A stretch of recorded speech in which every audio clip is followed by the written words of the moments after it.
Hello guys, welcome to my channel. आज जो हम केस करने जा रहे हैं वो है LS spine plus whole spine screening. Whole spine screening के साथ ही हम एलएस स्पाइन कैसे करते हैं और हम इसके साथ होल स्पाइन क्यों लेते हैं, वो मैं आज आपको इस वीडियो में बताऊंगी। तो चलिए आज का वीडियो हम यहाँ से स्टार्ट करते हैं। तो एलएस स्पाइन करने से पहले हम अपना होल स्पाइन स्क्रीनिंग करते हैं। होल स्पाइन स्क्रीनिंग हम क्यों करते हैं, इससे हमें एलएस स्पाइन में इसकी काउंटिंग पता चल जाती है। काउंटिंग मतलब L5 लेवल कौन सा है, इससे हमें कंफर्म हो जाता है। इसलिए हम एलएस स्पाइन की करते टाइम हम एक होल स्क्रीनिंग भी लेते हैं। तो हम सबसे पहले इसमें 2 सर्वे चलाएंगे। एक सैज का सर्वे है हमारा होल स्क्रीनिंग का, एक हमारा कोरोनल का सर्वे है होल स्क्रीनिंग का। इस पे हम अपना एक स्क्रीनिंग का प्लान डालेंगे।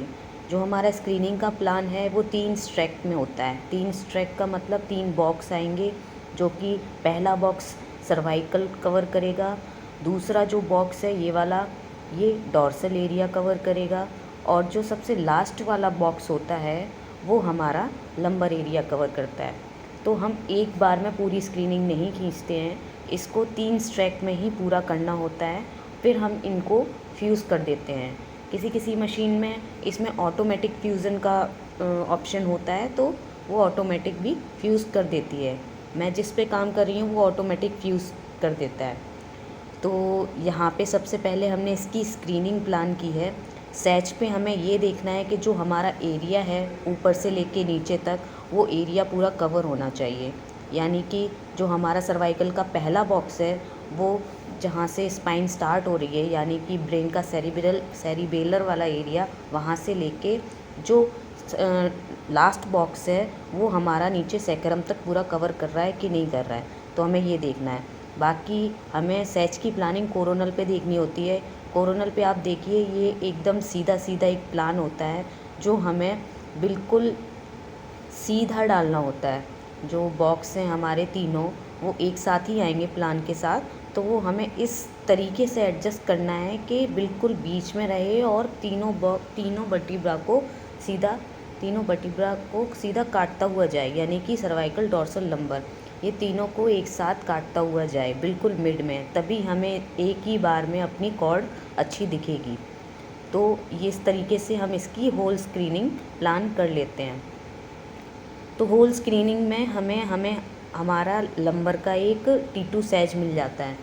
जब हमारे पास हमारा T2 सैज आ जाएगा तो हम उस पर एक्सियल प्लान डालते हैं। तो एक्सियल में हम ये जो एक्सियल की प्लानिंग हम कर रहे हैं वो हम सैज और कोरोनल पे करेंगे। तो हमें सबसे ज़्यादा सैज पे देखना होता है। जो हमारी मेन प्लानिंग होती है वो सेजाइटल पे होती है, फिर उसके बाद हमें उसको एडजस्ट कोरोनल पे करना होता है कि उसको मतलब उस जो हम काट रहे हैं वो एकदम मिड में हो। तो जो हमारी डिस्क होती हैं, जिनको हम इंटरवर्टिब्रल डिस्क भी बोलते हैं, हमें उनके ऊपर एक ये एक्सियल प्लान डालने होते हैं। और बॉक्स जो होता है, जैसे ये बॉक्स जो मैं डाल रही हूँ हर एक इंटरवर्टिब्रल डिस्क के ऊपर, वो एकदम मिड से काटता हुआ जाना चाहिए। और हमारा डिस्क एरिया, यानी कि जो ब्लैक ब्लैक आपको दिख रहा है, वो डिस्क एरिया हमारा पूरा कवर होना चाहिए। मैं जो करती हूँ उसमें मैं हमेशा कितने स्लाइसेस का सिलेक्शन करना है तो वो डिस्क के ऊपर डिपेंड होता है। अगर डिस्क थोड़ी बड़ी है तो मैं 5 स्लाइस रखती हूँ, अगर डिस्क छोटी है तो मैं 3 स्लाइसेस रखती हूँ, और अगर डिस्क नहीं है और हमें उस पर उसके लेवल कवर करने हैं तो उस पर एक ही स्लाइस रखती हूँ। तो ये मैं जब भी अपने स्लाइस सिलेक्शन रखती हूँ वो मैं ऑड नंबर में रखती हूँ, क्योंकि ऑड नंबर में उसका मिड लाइन मिल जाता है। अगर हम किसी का 2 स्लाइस का सिलेक्शन कर रहे हैं तो उसमें हमें उसका मिड नहीं मिल पाएगा, या फिर फर्स्ट वाला ऊपर वाले एरिया पे होगा या नीचे वाले एरिया पे होगा, तो हमें मिड कट नहीं मिल पाता है। इसलिए हम इसमें ऑड नंबर का सिलेक्शन करते हैं, तो इसमें हमें मिड स्लाइस भी मिल जाती है। और जो मिड स्लाइस होती है उसको हम डिस्क के बिल्कुल मिड से होते हुए काट के जाएंगे, जिससे हमें इंटरवर्टिब्रल डिस्क की बिल्कुल डिस्क का पता चलता है कि मिड से कितना निकल रहा है, कितना कॉर्ड कंप्रेशन हो रहा है। इसलिए जब हम एक्सियल प्लान करेंगे तो हमें स्लाइस सिलेक्शन और इसको बिल्कुल मिड से काटता हुआ जाए, इस चीज़ का हमें बिल्कुल ध्यान रखना होता है। और इसको सैज पे और कोरोनल पे प्लांट डालते हैं। जब हमारे एक्सियल प्लान हो जाएंगे तो हम इस पर कोरोनल डालेंगे। जो कोरोनल प्लान होता है, जैसा कि मेरा सर्वाइकल का पहला वीडियो था जिसमें हम बिल्कुल कोरोनल का प्लान जैसे हमने डाला था सेम ऐसे ही लंबर में होता है और सेम ऐसे ही डॉर्सल में होता है। तो हमें बॉक्स को सीधा सीधा रखना है, बिल्कुल वर्टिब्रा के पैरेलल होते हुए जाएगा और जो कोरोनल इमेज होगी उसको उस पर हमें बॉक्स को अपना सीधा रखना होता है, बिल्कुल सीधा, जिससे हमारा इमेज एकदम सीधा आएगा।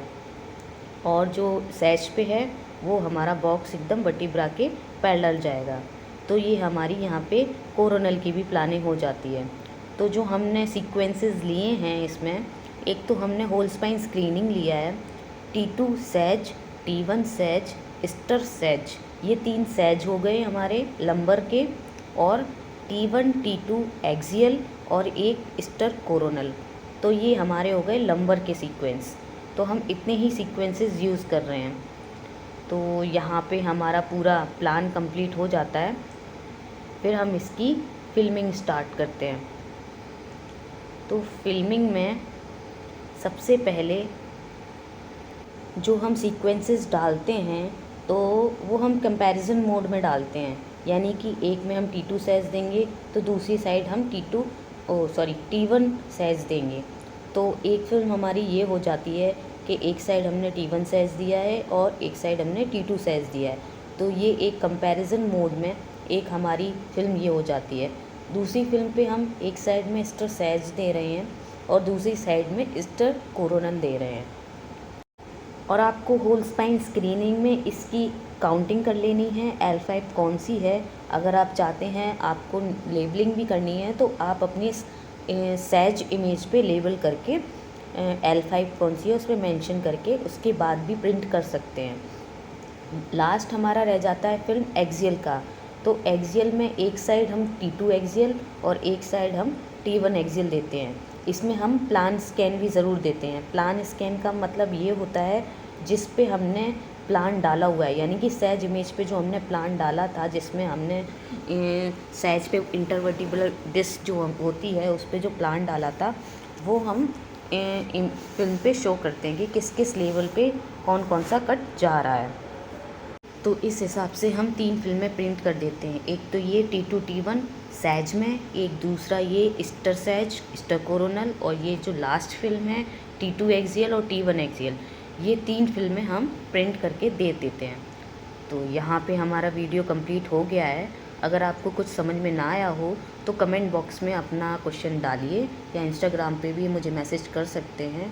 अगर समझ में आया हो तो लाइक, शेयर और सब्सक्राइब ज़रूर करें। Thank you.